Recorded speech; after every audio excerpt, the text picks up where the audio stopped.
A winner's mindset isn't something you're born with. It's something that is built through neuroplasticity. The brain's ability to rewire itself based on where you place your attention and how you respond to challenge.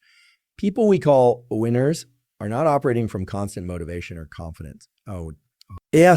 What they actually rely on is a relationship with effort that changes how their brain releases dopamine. When you learn to connect effort with reward, the brain starts to reinforce the behaviors that move you forward. This is why individuals with a winner's mindset don't avoid discomfort. They lean into it because they understand it's the fastest way to create long-term changes in the brain and body. A loser's mindset, by contrast, is not about failure itself. It's a state where the brain becomes conditioned to avoid challenge, to conserve energy, and to protect the ego.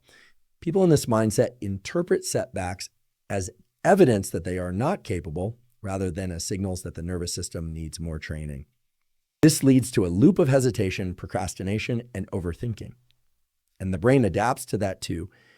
Avoidance becomes the default circuit. The key thing to understand is that neither mindset is fixed. The brain is constantly rewiring, and whichever behaviors you repeat become the pathways that dominate your decisions. Research shows that when you deliberately expose yourself to controlled stress, like tackling a difficult task, finishing something you don't feel motivated to do, or pushing slightly beyond what feels comfortable, your brain releases chemicals that enhance focus, sharpen learning, and increase resilience. This is the biological foundation of a winner's mindset. They use stress as a tool rather than something to run from. They don't wait for the right mood, they create it through action. Winners understand that identity follows behavior, not the other way around. Every time you choose action over avoidance, you teach the brain that you are someone who moves forward. Over time, that becomes your automatic response. A loser's mindset can shift the moment you reinterpret discomfort as growth rather than danger.